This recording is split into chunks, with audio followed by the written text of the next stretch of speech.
Fala, galera. Oa! Zé começa. Quem fala galera, é tiozão, falando comigo. Naught. P30, Galaxy Note 10, Zenfone 6 e o evento da Apple.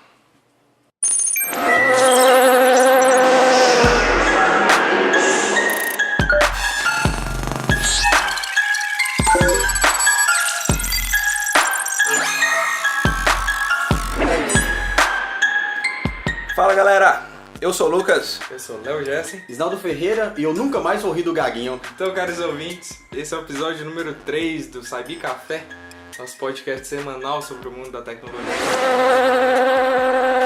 Vocês viram aquele jogo? De quê? Sekiro, Shadows Die Twice. Ah, diz que esse jogo é difícil arregaçando, né, velho? Sério, cara, ele é difícil e bom, velho. A história do jogo Não é... sei, o pessoal que faz review tá meio cauteloso de fazer review dele ainda, justamente porque estão avaliando, né? Tem que jogar com calma. Até porque se jogar com calma você não passa de nada. Mas você viu como é que é? Não, nem vi. É legal a mecânica, viu, velho? Me pareceu um Assassin's Creed com mais movimentação. Ele junta um pouco de Dark Souls também, velho. Na mecânica pra enfrentar os boss, é muito Dark Souls. Tipo, o cara tem que tomar muito cuidado. Eu vi a primeira luta com o boss, pra seguir a história, você perde. Só que tem como você ganhar desse boss. Aí ela até te tira, né? Falando, é isso que porque o cara é um ninja. Ele é um shinobi, na verdade. Aí o cara ainda tira onda com ele, se você perde, né? O cara ainda tira onda com ele.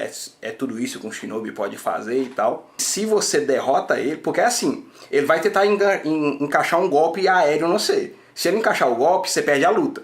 Independente de seu sangue e tudo mais, porque faz parte da direção do jogo. Se você desvia desse golpe e continua tirando o sangue dele, vai chegar num ponto lá que ele perde a luta. Aí vem uma kunai de não sei lá onde, uma shuriken não sei lá de onde, ninguém mostra quem foi que atirou a shuriken, aí ela aproveita que você distraiu e arranca seu braço. Aí o jogo segue a linha dele normal. Você viu que um cara zerou todos os Dark Souls seguidos, sem levar um de dano? Mentira. Sério. O cara aí Que é isso? modo hard Levar arregaçando. um de dano. Mas sabe o que é isso? A pessoa que joga o jogo demais... Na minha época, God of War 3, por exemplo, que eu zerei no Titã sem... acho que morrendo 3 vezes só. Tanto que eu joguei, eu quase platinei God of War 3. O God of War 2 teve uma época que eu tava viciado nele também, velho. Você fica, velho. O 2... Eu jogava o dia inteiro. Jogar esses jogos assim. Tipo, Eu jogo uma vez e... você decora a mecânica dos bichos tudo certinho. Pra você acertar o Minotauro, mesmo aquele minigame lá pra você enfiar o machado na boca dele, comigo não durava 2 segundos que eu apertava a bolinha rápido demais, que eu já sabia que tava vindo. Então, pra começar, a Huawei, chinesa aí, ó, aparecendo de novo. A Huawei lançou o P30, né? Foi lançado terça-feira, dia 26, e teve 2 conferências simultâneas, em Paris e na Cidade do México. É, a gente tá vendo aí um celular com 40 megapixels de câmera, né? Eu acho, cara, que eles estão indo naquela onda de que todo mundo pensa que pixel é igual à qualidade. Influencia, mas não é a mesma coisa. O que mais influencia é a nitidez, é a lente, é o processador que vai processar a imagem, o alcance do sensor, o range dinâmico, o que isso significa? Quantidade de variações de cores que o sensor consegue captar. Então, por exemplo, se você filmar um céu azulado, às vezes um pôr do sol que está com uma variação de bastante cores, você vai conseguir uma imagem muito mais bonita com câmeras com sensores melhores. Você consegue preservar todas as cores. Esses 40 megapixels em função do novo software da empresa, né? Que eles são super zoom lens, que eles dão zoom de 50 vezes sem perder qualidade de imagem. O marketing foi feito completamente no zoom das lentes, né? Porque desde a sua primeira imagem vazada foi uma foto tirada da lua. E era uma foto grande, né? Você já tentou tirar foto da lua do seu celular? Saiu um ponto de luz parecendo um poste. Um ponto branco no fundo preto. Parecendo um poste. Os Dynamic Range dos sensores também influenciam quanto a variação de luz ela consegue captar. Então, se você pegar câmeras com sensores muito bons aí, pega uma câmera de cinema, uma Alexa, uma Red, você consegue imagens do céu à noite, por exemplo, com muitos detalhes. Isso é muito legal. E o TOF das câmeras, o Time of Flight? São 4 câmeras, uma frontal e 3 traseiras. Uma das câmeras é só para foco. tirar foto desfocada. Foi bom você puxar esse assunto mesmo, que era uma coisa que eu queria ter a oportunidade de explicar, que é exatamente isso. O que essa lente faz, na verdade, que outras empresas também estão tentando fazer por meio de software, é simular um efeito natural da lente. Uma lente com abertura muito grande, de 1.8, 1.4, 1.2, ela dá um desfoque muito grande. Ou seja, ela foca uma região muito pequena. Aí você foca o olho da pessoa, por exemplo, e o resto tudo fica desfocado. A orelha da pessoa fica desfocada com 1.2, pra você ter noção. E isso se dá por toda a ótica da lente, que é impossível você replicar isso basicamente no celular. Ah, galera, a gente direciona a questão de câmera pra Léo, porque ele é fotógrafo, viu? Ele faz qualquer um ficar bonito na câmera, tá? E tá te devendo uma fotografia. Tá me devendo uma foto até hoje, uma foto estilo modelo, pra eu pôr nos meus perfis das redes sociais e tudo. E eles optaram também pelo Note em forma de gota, né? Ainda é furo na tela, velho. Só mudou a localização do furo, basicamente, velho. Porque agora é um furo que é próximo da bota e virou uma gota. Disfarçou. Disfarçou. Puseram um disfarce.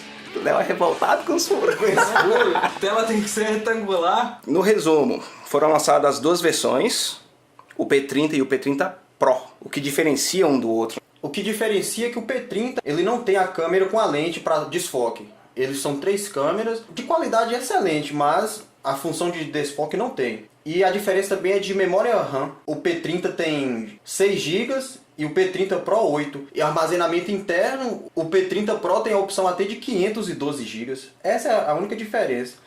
Mas eles também têm a versão mais básica, que é o P30 Lite. Ele vai ser lançado aqui no Brasil, que a empresa está retornando para o Brasil. Ela vai trazer justamente o top de linha, o P30 Pro e o P30 Lite. Mas as configurações ainda são boas. Ele não vai ter tripla câmera, mas vai ter o processador mais recente deles. E vai ter 6 GB de memória RAM e 128 de armazenamento interno. Ainda é um celular excelente para o mercado brasileiro. Vai atender 2 públicos, quem quer o top de linha e quem quer um intermediário premium. Todos eles com tela Full HD OLED, o P30 com 6.1 polegadas, o P30 Pro com 6.4, todas com o processador Kirin, que é da própria Huawei, né? Eles deixaram aí a Qualcomm um pouco de lado, para se dedicar ao processador deles. Vamos ver, será que emplaca no mercado? Ou seja, basicamente tem tudo que o S10 tem. Não só tudo que o S10 tem, melhor, porque o reconhecimento da digital na tela é o mais avançado que tem, que é o supersônico. Então o reconhecimento é em questão de segundos. As primeiras reclamações que tiveram do S10 foi justamente esse novo leitor digital, que ele não é tão bom quanto o comum, né, que a gente usa. Geralmente ou tá atrás do aparelho ou tá no botão de bloqueio. Que não é uma tecnologia viável ainda para você disponibilizar para o usuário. Na conferência da Cidade do México, a Huawei também falou que os planos dela para o Brasil não é só lançar o celular no mercado. Eles querem ter sua própria produção aqui. Isso aí já vai ajudar muitos brasileiros. A Huawei, ela não é forte só com celulares lá fora, né? Ela tem servidores, e servidores bons, cara. São a nível de competição de mercado mesmo. E isso aí, ela vindo pro Brasil, querer produzir seu celular aqui, ainda me deixa aquela pequena esperança deles já implementar a tecnologia 5G aqui no Brasil. Porque eles estão sendo um líder mundial. Eles estão muito à frente nisso aí mesmo. Eles já têm todo o hardware deles, já está preparado, só esperando a liberação. Os Estados Unidos vai perder a posição de potência mundial, né?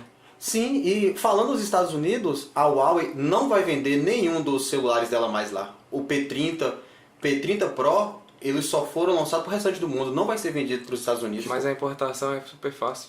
Mas pelo que eles falaram, dependendo deles, não chega lá. Viu? Não chega lá, eles estão barrando eles não querem que nenhum celular deles, nenhum produto deles vá para os Estados Unidos. Os Estados Unidos é um mercado grande, mas eu entendo que é uma coisa que vai até onde vale pra gente. Os Estados Unidos estão querendo boicotar ele com o mundo inteiro. Vamos cortar. Pronto, acabou. Não manda pro seu país. Quem quiser vai ter que viajar pra fora pra comprar meu produto. Eu acredito muito nos produtos deles referente à fotografia mesmo, porque eles usam lentes Leica, né? E lentes Leica sempre foram muito famosas. Eu costumo dizer que a Leica é a Apple dos smartphones, dos computadores, porque basicamente o que eles entregavam eram câmeras muito sólidas, lentes muito sólidas, mas com as funcionalidades básicas, assim, muito acessível, sabe? E a câmera era aquilo e era aquilo, e faziam ótimas fotos. Ah, é? Lançou, mas eles chegam aqui no Brasil em maio. É coisa rápida, não é pra ficar aguardando. A previsão de chegar dos dois aqui no Brasil é em maio. Um mês só aí, já vem. agora é a pré-venda do Fold. Eles querem proporcionar uma experiência única para o usuário. Uma experiência única de luxo para o consumidor. Mas isso é praxe de qualquer marketing, Né? de produto high-end, não? Mas pensa o seguinte, o Fold, se ele vier pra cá, já é considerado caro lá fora. Aí eu já lanço ele com uma justificativa pra eu ter venda baixa, que vai ser uma experiência única de luxo pro usuário. Eu já dou a entender que vai sair pouco nisso aí. Tenho por mim que o S10 não vai vender muito, não. O S10 não vai vender muito e eu tô achando que essa experiência única vai ser a decepção do Fold, porque nem no mostruário, se você for numa loja da Samsung, lá não vai estar disponível para o consumidor tocar, ver como funciona a tecnologia. Eles falaram que você compra no site da pré-venda, ele vai ser enviado para sua casa e só. Você não vai poder realmente saber como é. Talvez eles estão com medo de lançar um produto que seja muito ruim no mercado e não entrar em placar. Se algum acionista usar essas informações para investir ou não na Samsung, a gente apostaria que não, viu?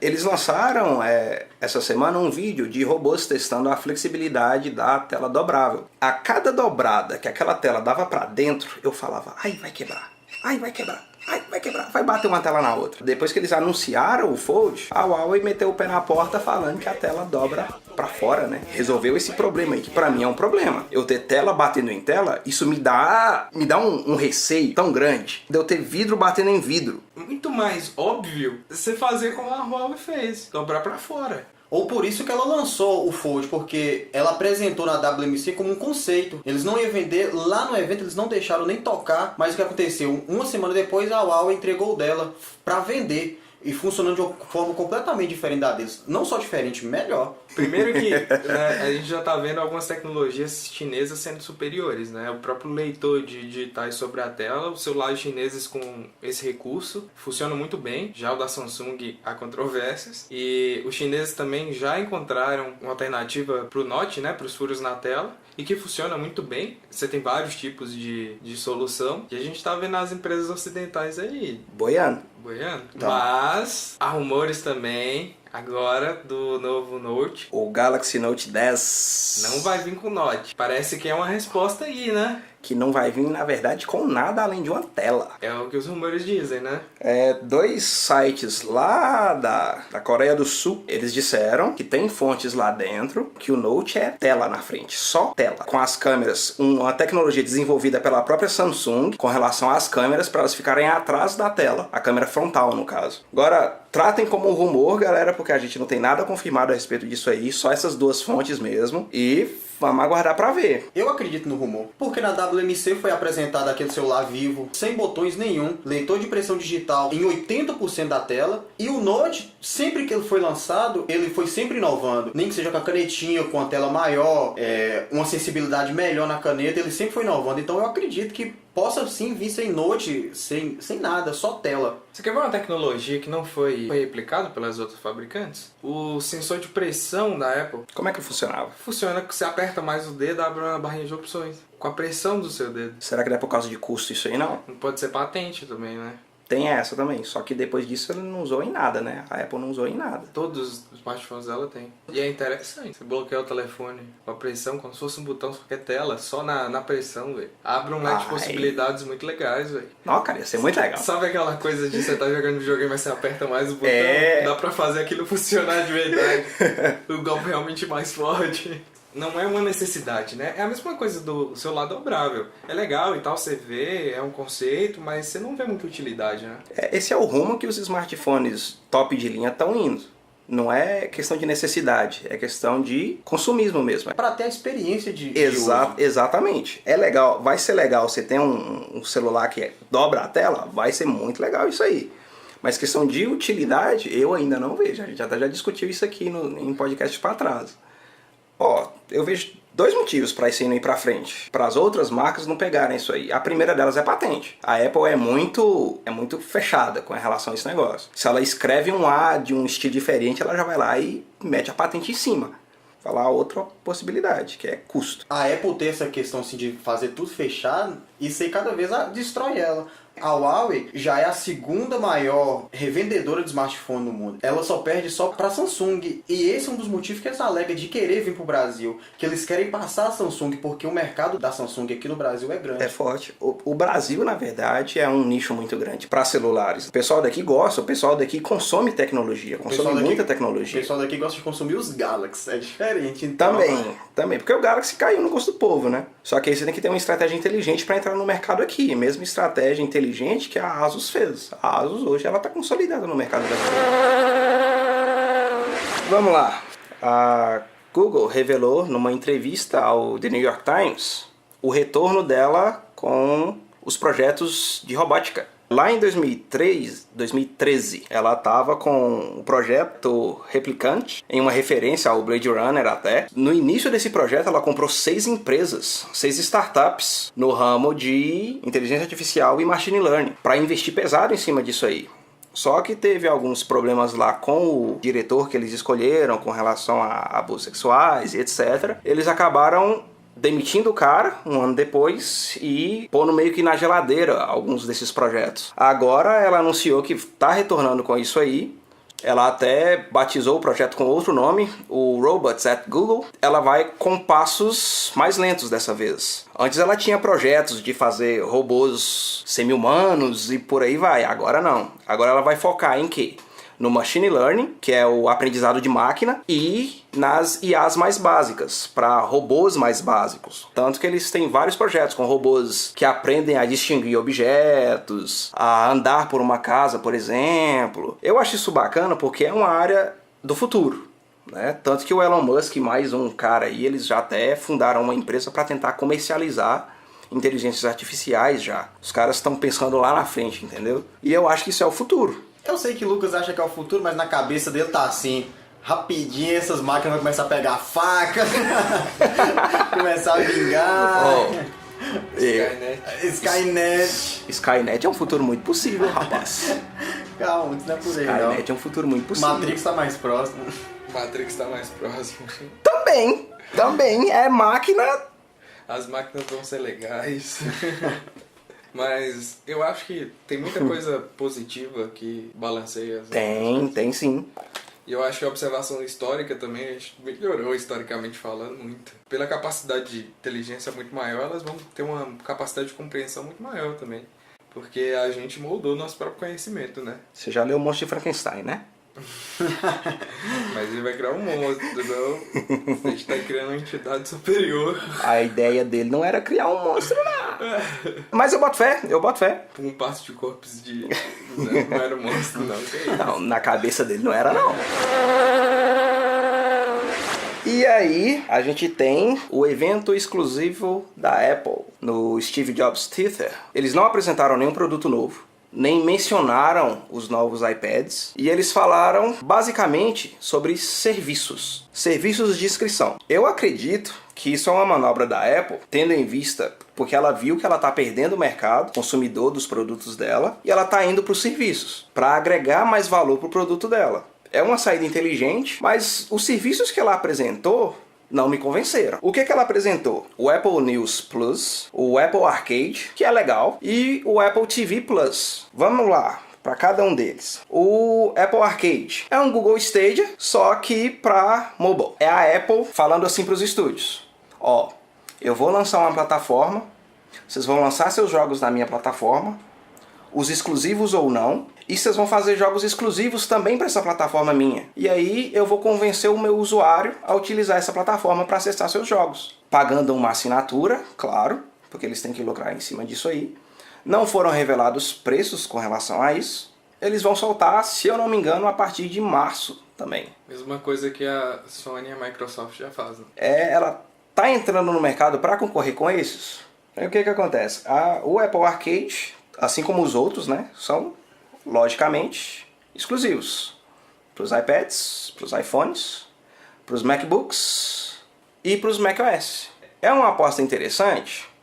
A proposta é muito interessante. Agora, se os usuários vão comprar essa ideia, eu não sei como é o mercado de jogadores para produtos da Apple, entendeu? Para falar a respeito disso. A proposta do Apple News Plus e do Apple TV Plus segue essa mesma linha. Hoje existe o Apple News. Qual que era a proposta do Apple News? Ele tem algumas revistas de assuntos específicos, acho que tecnologia é um deles, com notícias diárias.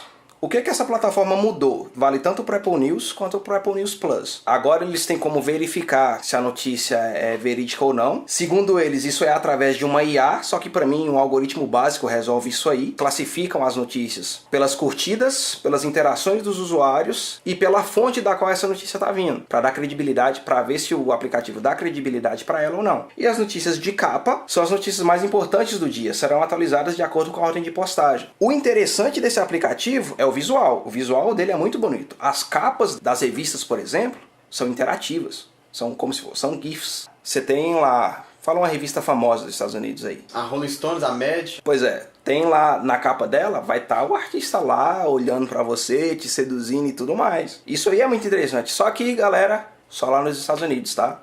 O Apple Arcade não, vai ser pro mundo inteiro. Mas o Apple News é só lá nos Estados Unidos, até porque pela questão da língua e tudo mais. E o Apple News Plus tem muito mais revistas, muito mais conteúdos, muito mais jornais, porque eles conseguiram parceria com jornais grandes lá, o Washington Post é um deles, e conteúdos exclusivos para ele também. Então, ela seguiu a mesma fórmula para vários segmentos, entendeu? Por isso que eu vejo isso mais como uma válvula de escape que eles estão vendo aí. E a gente tem também o Apple TV Plus, segue a mesma linha. Novos canais para as pessoas assinarem, com pacotes exclusivos, tanto que esse é o maior investimento da Apple, que ela vai fazer produções que vão levar o nome dela, vão levar a logozinha da maçã lá, e são produções de peso. Tem uma que tem até o Jason Momoa lá, e tem uma que é uma comédia, que tem atores famosos de lá também. E eles estão apostando muito nisso. Foi o maior investimento deles desse ano até agora, que é o Apple TV Plus. Não revelaram valores também. E a gente está aí só no aguardo. Esse pra mim é o problema. Não falar valores, querer ainda ter essa questão de exclusividade. Você vai ter o nosso produto, vocês vão ser exclusivos. Assistindo a conferência deles, ou esse evento deles, ficou claro para mim uma coisa. Os executivos, apresentando os produtos, eles apresentam como se fosse a melhor coisa do mundo. Claro, eles têm que vender o produto deles, eles têm que comprar a ideia. Não estou falando que eles estão errados nisso aí, não. Só que é um discurso que já bateu. Porque o cara que estava assistindo ali, o cara já pensa, cara, eles estão fazendo uma Netflix. Eles estão vendendo uma ideia de que o serviço deles é melhor, de que o serviço deles é isso, que o serviço deles é aquilo. Quando, na verdade, separando para pensar na prática, não chega a ser tão diferenciado assim. Entendeu? Vamos ver. Eles estão tentando vender o que já existe, mas tentando enganar que é melhor de qualquer forma. Sem mostrar vantagens reais, né? Sobre você usar plataformas com mais experiência. Eu não diria que eles estão tentando enganar. Eu diria mais que eles estão tentando vender o produto deles. Só que o cara que pensa um pouquinho nisso aí, no que eles estão falando, no que eles estão apresentando, esse cara para ver que tem outros serviços aí, até mais baratos, que não prendem ele só naquilo, como a Apple faz. Que a Apple tem essa questão de exclusividade, ela acaba prendendo o usuário dela. Por isso que eu quero ver no que isso vai dar. Apresentaram bem, apresentaram. Os produtos enchem os olhos? Enchem sim. Até que ponto vale a pena eu ter um iPhone ou um iPad só para ter esses serviços, por exemplo? Eu acho que ninguém quer usar a Apple, então. Eu não sou. Eu fui usuário Eu já fui também. e fiquei frustrado. Já fui usuário de MacBook e de iPhone e não gostei. Tem o pessoal que gosta, respeito isso. Mas hoje você tem muito mais opções no mercado aí que batem tudo que a Apple fala que tem. A Apple não só não está conseguindo inovar, como ela não está conseguindo acompanhar o ritmo de inovações, na verdade. Os celulares dela estão vindo com recursos ditos como última geração, mas que concorrentes já tinham lançado há muito tempo os mesmos recursos. Eu tive uma discussão uns dias atrás, até interessante, foi uma discussão sadia, ninguém saiu no tapa nem nada. Um usuário de iPhone e eu, com o meu Zenfone 3 Max de 3 anos atrás. O argumento dele foi, Android trava. Aí eu falei, cara, uma coisa é você comprar. Primeiro tem a questão usuário aí. Até hoje, os que eu tive contato, o celular só começou a travar principalmente por causa do usuário. Instala antivírus disso, instala aquilo outro. Não faz a manutenção devida com limpeza de dados, etc, etc, etc. Aí o celular vai travar mesmo. O celular vai começar a processar tanta coisa inútil que ele vai travar mesmo. Aí eu falei isso com ele, aí ele virou pra mim e falou: quanto tempo faz você tem seu telefone? 3 anos. Trava? Não. Só que ele não comprou a ideia, entendeu? Mas aí que tá o problema. Tem muita gente que tem um celular Android e passa a usar iPhone e fala: ah, o meu iPhone não trava e o meu Android travava. Aí se pergunta: qual Android você tinha? Ah, eu tinha um J5 Prime. O que adianta ser um J5 Prime? A pessoa tem coragem de pagar R$ 4.000 no iPhone, mas não tem coragem de pagar 4.000 em um celular Android. A pessoa pode ter uma experiência 1 milhão de vezes melhor do que um iPhone. Com certeza. A discussão parou aí, foi cada um pro seu lado, só que é aquela questão, eu respeito, cara. É inegável a qualidade dos produtos da Apple. O que eu tô falando aqui é que ela tá ficando pra trás. Não justifica o preço que ela cobra para a tecnologia que ela oferece. Exatamente, ela tá ficando pra trás. E até em questão de acabamento, design, que era o que ela mais se destacava, né? Hoje você tem empresas que estão entregando conceitos de design. A própria Asus, por exemplo, que nos últimos copiou muito bem, mas eu acho o Zenfone 3.1 maravilhoso. Assim. Por ele ser todo de alumínio, por exemplo. Nossa, é maravilhoso o acabamento dele. A gente, galera, a gente fala muito de Apple aqui, não é no sentido de querer acabar com a marca nem nada do tipo. Muito pelo contrário. É querer que ela vá além, que potencial para isso ela tem. A gente sabe disso. O produto da Apple era referência de qualidade lá atrás. De inovação. Exatamente. A Apple chegando com produtos novos, cara, todo mundo aguardava, todo mundo ficava naquele hype assim, só esperando. Eles não falavam um A do que eles iam mostrar, mas todo mundo sabia que vinha coisa que ia ditar a tendência.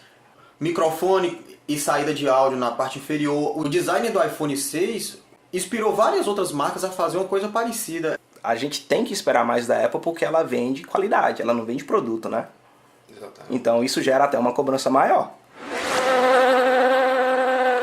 A gente pode falar da Asus já?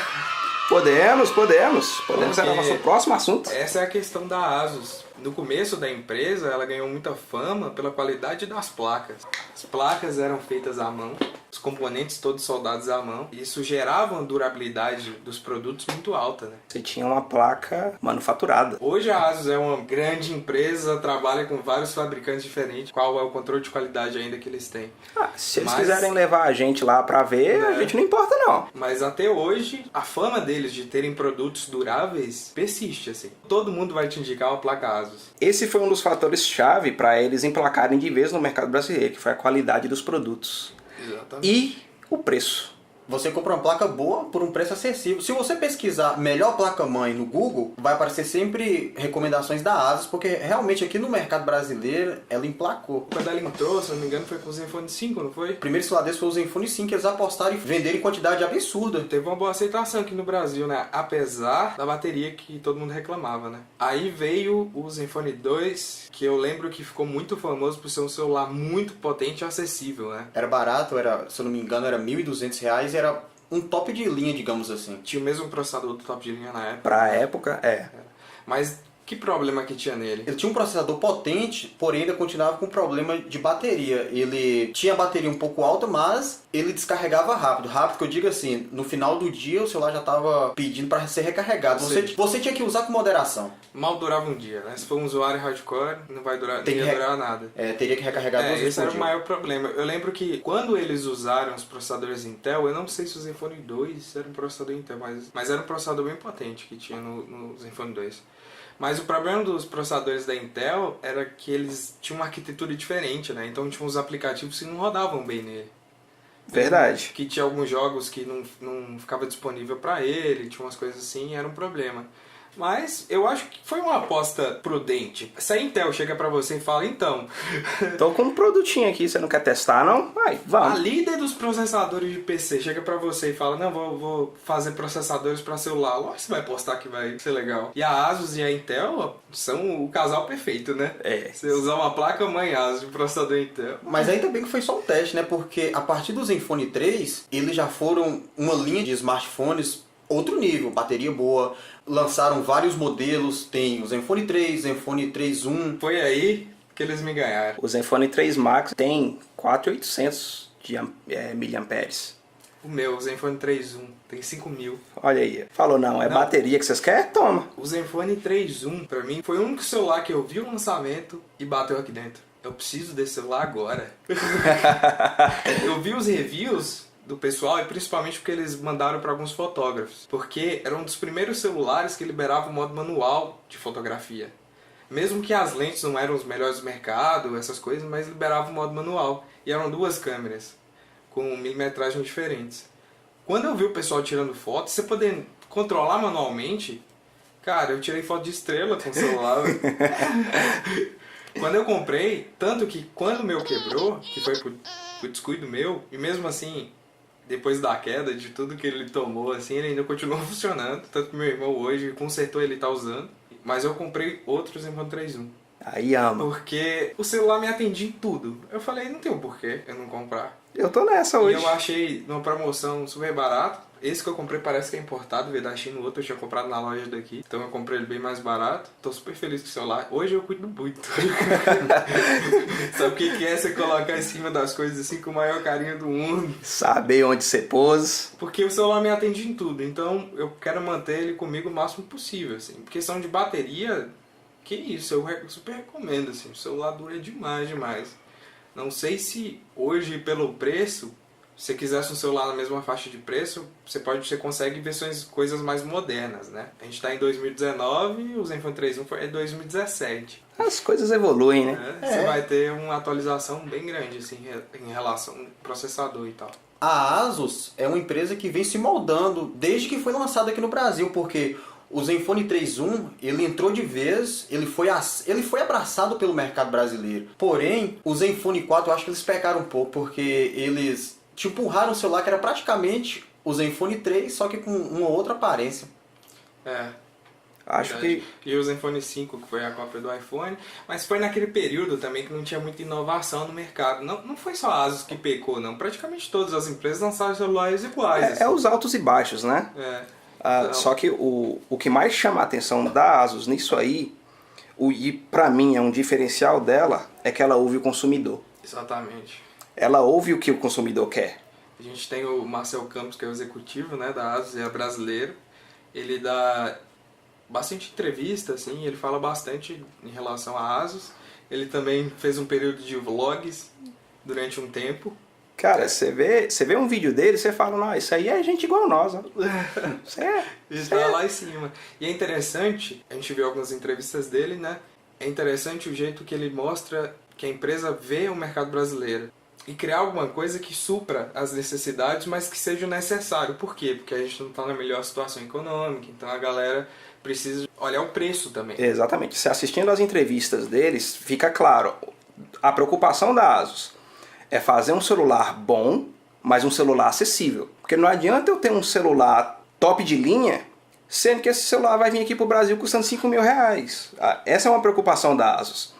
Eles querem o máximo que eles podem oferecer para o brasileiro de uma forma acessível. Aí, uma coisa que me chamou muita atenção foi a questão do custo, cara, que ele estava explicando. Ele explicou de uma forma superficial, claro, porque envolve muita coisa, mas não é só uma questão de imposto. Imposto é um vilão, mas não é só ele. O Brasil, ele taxa toda a cadeia de produção do smartphone. O que fez minha mente explodir foi na hora que ele falou da questão do transporte, que além do carro ter que ser um carro cofre, porque senão o seguro não cobre, ele tem que garantir o transporte dessa carga aí, porque senão ele vai ter prejuízo com o roubo da carga e não vai ter como se resguardar disso depois. Aquela coisa, né? E mesmo com cofre, tem relatos de que eles usam dinamite para ver os caminhões tombados. Então, você vê que toda a cadeia de entrada do produto no Brasil, ela dificulta o valor do produto final, né? Mesmo assim, eles ainda conseguem manter um preço bom. O Zenfone 5, você olhando as configurações dele, ele não é um celular ruim. Eu cogitei bastante em comprar um. O que algumas pessoas reclamam é o Note, né? Que ele copiou descaradamente o iPhone. Ele é muito parecido com o iPhone, mas a própria empresa assume. Sim, assim. mas é o que eu tô falando, isso pra mim não é um problema, porque muitos celulares copiaram. O hardware dele é bom. Você vai ter um celular excelente. Em questão de hardware, a Asus já mostrou que é capaz de fazer celulares maravilhosos, assim. Não vejo problema, assim, que você tá com o seu há quanto tempo? Vai fazer 3 anos. Ele vai trava? fazer não, fez 3 anos. Você sente alguma coisa de travamento? Não trava, cara. O seu é o qual mesmo? O Zenfone 3 Max. Eu me empolgo mais com os lançamentos da ASUS do que com as outras empresas, na verdade. Ainda mais as coisas que o Marcel disse em relação ao que a gente pode esperar do Zenfone, né? Não afirmou muita coisa, O né? Zenfone 6. Mas ele disse basicamente as coisas que não iria ter no celular. Então ele já descartou aí o carregamento sem fio. Que ele falou que é horrível. Exatamente. E eu concordo, né? Porque demora pra caramba o carregamento. Enquanto isso, a Xiaomi mostrou a tecnologia essa semana de carregamento de 0 a 100 em 17 minutos. Aí eu venho com a pergunta, quanto tempo que dura essa bateria com um super carregamento desse? Pois é, mas acho que a tecnologia dura a mesma coisa. Acho que a capacidade é em relação a miliamperes, não em velocidade. Pois de é, descarga. só que isso, tanto o carregamento quanto o descarregamento de uma bateria desgasta ela, entendeu? Sim, Contribui pro não, período mas de vida útil dela. A bateria de lítio ela é muito estável. A tecnologia é muito estável. A lítio ela não vicia, ela não estraga, ela não incha tão fácil. É uma tecnologia viável até o momento. E aí teve uma estudante da Universidade da Califórnia agora que melhorou ela agora. Ela vai conseguir gerar essas baterias que vão durar, parece que meio século ou mais ainda. Essa menina vai sumir.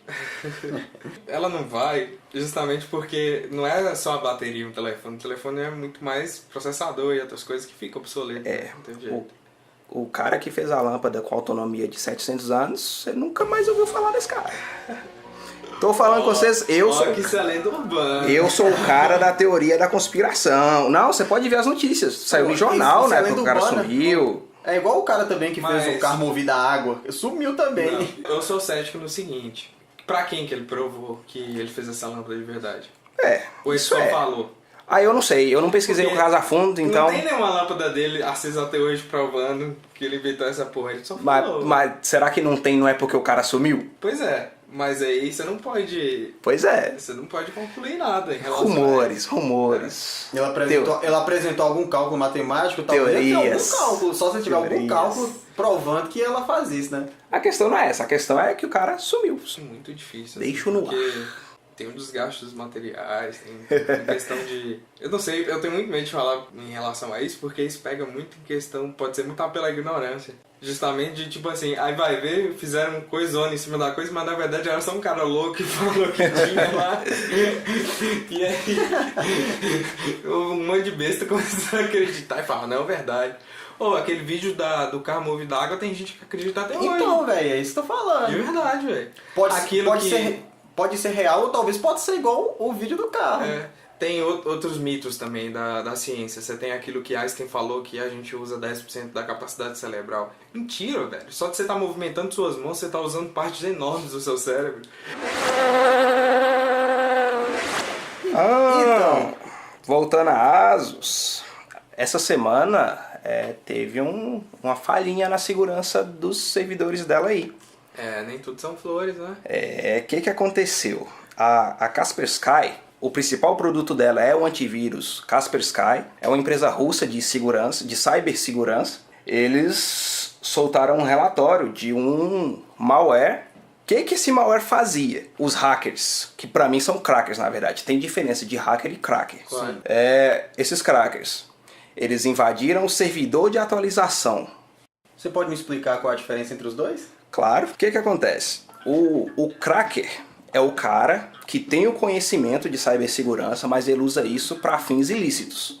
Eu não vou falar fins maus nem nada do tipo, é fins ilícitos. Se o cara é um hacktivista e ele invade um servidor do governo para liberar documento ou qualquer coisa do tipo, ele é um cracker, ele não é um hacker. Por mais que ele ache que está fazendo um trabalho para a humanidade ou o que seja, ele é um cracker porque ele está infringindo a lei. Agora, o hacker é o cara que, por exemplo, é contratado por uma empresa para testar a segurança dos servidores dela. Ou é o cara que vira para um site e fala, opa, o que é isso aqui nesse site? Aí ele vai lá no dono do site e fala, ó, identifiquei isso aqui no seu site, dá uma olhada aí, entendeu? É o cara que é pago para proteger um sistema. E o jeito mais fácil de você verificar a veracidade de alguma coisa é tentando derrubá-la, né? Exatamente. Tanto que tem muita empresa que paga, que faz evento com hackers, falando, ó, te dou $100 mil se vocês conseguirem invadir meu sistema e me mostrar como resolve, claro. Entendeu? Que eles não querem perder com isso aí. Mostrando a falha já é caminho andado. Exatamente. Tem muita gente que pensa que o hacker é o mal da história, aquele que tá lá invadindo computador, que tá roubando senha de banco e não é assim. Isso é uma questão que eu até falei no meu artigo da pós-graduação. O grande problema aí é que a mídia não diferencia isso. Pra mídia todo mundo é hacker. Qualquer um dos dois, entendeu? Mas no ambiente de cibersegurança não é a mesma coisa. E na ASUS, qual foi o problema de segurança? O que aconteceu? Esses crackers invadiram o servidor de atualização da ASUS, servidor de atualização para os usuários, tá? Dos notebooks. E eles fizeram o malware como se ele fosse uma atualização crítica para os computadores, com certificado da ASUS e tudo. Aí o que aconteceu? O próprio servidor espalhou essa atualização. Para o usuário aparecia lá, tem uma atualização crítica para o seu computador. A pessoa ia lá, atualizava, mas o que era isso na verdade? Era um malware que ele estava pronto para capturar dados do usuário e assim que ele conseguisse fazer isso, ele ia começar a instalar mais programas maliciosos ainda. Aí a Kaspersky lançou um relatório com isso.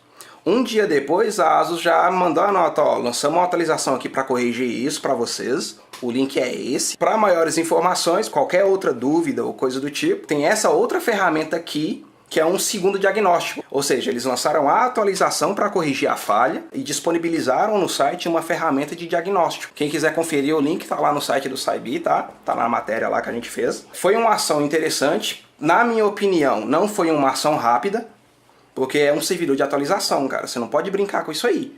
Assim que você identificou o problema, você já tem que agir. E do ponto de vista técnico, a Kaspersky falou que esse vírus pode ter afetado mais de 1 milhão de usuários. Já a ASUS liberou em uma nota que atacou grupos específicos em certos locais específicos. Se foi pego algum dado ou se não foi, não informaram também, até porque é computador dos usuários, não tem como controlar isso aí, a não ser através de um report dos usuários, que a ASUS também pediu para eles fazerem isso. Se eles tiverem alguma dúvida, entrar em contato com eles, para eles mesmos fazerem a verificação. E é isso aí. Invadiram, lançaram a atualização, a ASUS lançou uma atualização para cobrir isso aí e uma segunda ferramenta de diagnóstico. Foi resolvido, né? Mas a vida é de altos e baixos, né? Isso acontece. Eu acho que eles fizeram o que tinha que ser feito, né? Exatamente. E agora é corrigir e tentar não deixar isso acontecer de novo, porque isso é muito complicado, né? Eles falaram que estão trabalhando para que isso não aconteça de novo, principalmente com novas atualizações, coisas do tipo, aquele discurso de praxe, que é o normal que tem que ser feito numa hora dessa. Vamos falar de coisa boa então? Vamos falar do francês? Finalmente, eu tô aqui me passando. Quem mais a gente sabe que ele vai ter ou não vai ter? Segundo o Marcel... Perguntaram pra ele se ia ser parecido com o iPhone de novo, né? Ele falou, é totalmente diferente do que vocês já viram. Só de não ter o Note, tem pessoa aqui que tá com um sorriso de orelha a orelha. O cara que não gosta dos buraquinhos no celular... O hype tá alto. Eu acho que vocês também vão ficar, até porque ele falou, né, que o celular foi criado pensando nas pessoas que produzem conteúdo. Ele testou criar e editar e postar no próprio celular. A experiência que ele fez foi legal, né, cara? Ele virou um youtuber só pra ver como que era o processo de criação, de edição, de publicação, pra trabalhar em cima desses iPhone 6. Isso que foi o mais interessante, o cara dá a cara a tapa e busca pra fazer, né? Eu acho não, eu tenho certeza que vai ser excelente. Eu tô no hype total do celular. Tudo que foi falado me conquistou completamente. Realmente, eles tiraram coisas que não precisam no celular. Eu particularmente não usaria e não sinto falta de não ter. Mas no restante, ele me agradou em tudo. Por exemplo, o Zenfone 3.1, ele não tem NFC, mas de verdade, nunca fez diferença nenhuma na minha vida. Quem usa NFC muito hoje é a empresa. Eu só vejo NFC no cartão do ônibus e no crachá de empresa. Hoje. Só. Das coisas que eu tenho convívio. Você vai ter alguns fones de ouvido que conectam NFC, você tem alguns sons também, né? Que você consegue conectar com o smartphone. Você pode pagar, né, usando as maquininhas, o Google Pay. Pode pagar, porém não é todo supermercado que tem maquininha. Eu já vi muito supermercado que não tem. Mas você pega as novas da Cielo, por exemplo, todas já tem. Provavelmente, daqui a alguns anos, vai ser viável, assim. Mas pra mim, hoje, era uma tecnologia que não tinha necessidade. Não tem necessidade ainda. Faz parte daquela questão de ouvir o público. Exatamente. Entregar, como você falou, o máximo necessário, né? Exatamente. E pelo que foi falar também, né, a bateria dele vai ser excelente. que foi descartado o carregamento sem fio justamente por isso, porque ele é demorado para carregar. E isso ele já vai provar ser melhor. Ele vai demorar de descarregar. Será que vai vir 2 dias fácil aí? Ele confirmou o processador também, que é um top de linha, o Snapdragon dos últimos, né? A gente sabe também que a entrada P2 continua. Isso é outra coisa que eu fico impressionado de como as empresas tentam empurrar aquele chipzinho pendurado, velho. Aquilo ali é uma coisa revoltante. E uma coisa que eu espero que ele não falou é que ele coloque a entrada USB-C 3.0. A que tem no meu celular é a 2.0. Não sei qual que eles vão colocar, porque aumenta muito a velocidade de transmissão da 2.0 para 3.0. A diferença é muito grande. Só de ser tipo C já é um grande avanço. É um avanço não, uma grande melhoria no smartphone. E as melhorias tecnológicas elas vão para frente quando elas agradam o usuário. E qual é a melhor coisa do USB-C? Qualquer lado o cabo entra. Esse é o maior problema da USB. Primeiro você faz assim, ele não encaixa. Aí você vira, ele não encaixa de novo. Aí você vira de novo, ele encaixa. Nesse meio tempo aí você já estragou sua entrada. Essa é sempre o padrão. A primeira vez nunca encaixa. Aí você vira, não encaixa. Aí vira de novo, encaixa de novo. Você olha e tá do lado certo e você não tava conseguindo encaixar. Isso é impressionante. Eles têm previsão de lançamento dele? O anúncio vai ser feito dia 16 de maio. Agora eles vão ter um evento próprio, né? Igual o da Samsung. Estão crescendo. Não é questão de crescimento. A WMC foi uma loucura, porque foi só empresas apresentando conceito, coisas loucas, celular de 5 câmeras, celular dobrável e cada vez conceitos malucos. Então, não foi o foco de smartphone, foi apenas inovações, possíveis inovações para celular. Aquela bateria que era celular também, né? O conceito da Vivo, que o celular seria uma barra de vidro dobrado, os Fold. Acho que é esperar o tempo certo, né? Isso ajuda, né? Porque eles vão focar nos smartphones, então já pega apenas o público que está procurando smartphone. Eles foram espertos, né? Eles já tinham um stand comprado lá pra MWC. Eles falaram, não, o que esse povo tá aprontando aí, gente? Que loucura, que viagem que é essa aí? Falaram, não vamos lá com isso aí, não. Foi uma questão, pra mim, acertada. Cara... Não ia ter holofotes em cima, né? Melhor esperar o tempo certo. Exatamente. Pra Asus me ganhar de vez com o Zenfone 6 é se a câmera frontal for deslizante igual é no Mi Mix 3. Isso aí é a única coisa que eu tô esperando realmente pra ele ter. Ele me ganha de vez se for dessa forma. Bom, Note ele não tem, né? A solução viável que eu acho é deslizar. E isso ele me ganha completamente. Parece que ele não vai ser 100% de tela. Parece ter uma pequena borda embaixo. Mas é questão para caber o hardware, parece. Ninguém põe uma câmera frontal na parte de baixo. Já tentaram, né? A Sony tentou. Despista aí. O Mi Mix 1 também tentou. O 2 também é. Eu tive essa experiência de câmera frontal embaixo. Eu tirei lindas fotos do meu cotovelo. eu tive o Xperia ZQ. Eu tenho um álbum em casa só de cotovelo. A proposta, a Xiaomi quando mostrou a câmera do Mi Mix, ele mostrava no vídeo as pessoas virando o celular pra tirar foto, né? Mas ninguém vai fazer isso aí. É incômodo. Quanto menos trabalho você tiver pra tirar uma foto, melhor. Não é à toa que você tem atalho na tecla de volume, se você aperta 2 vezes, se você aperta rápido, se você faz isso, se você faz aquilo. Como demorar pra colocar isso? Tem uma coisa que eu adoro no meu celular, é o comando pela digital. Você aperta 2 vezes, abre a câmera. A Asus tem um monte de função para isso, né? Sim, um monte de comando diferente. Se você passa o dedo para a direita, faz uma coisa. Se você passa o dedo para a esquerda, faz uma coisa. Dá e por aí vai. Várias coisas. Né? Ele é cheio de funções e você percebe que não trava o celular. Essas funções, por exemplo, na Samsung, elas usam bastante memória RAM e acaba travando um pouco. E é isso aí. Só isso, da Asus? Só isso? Meia hora falando dela. Então, galera, o Café da Saibi acabou e nosso programa também. E para mais informações no mundo da tecnologia, acesse o nosso site saibi.com.br. A gente tá também no YouTube, Spotify, todas as redes sociais que você imaginar. A gente tá lá.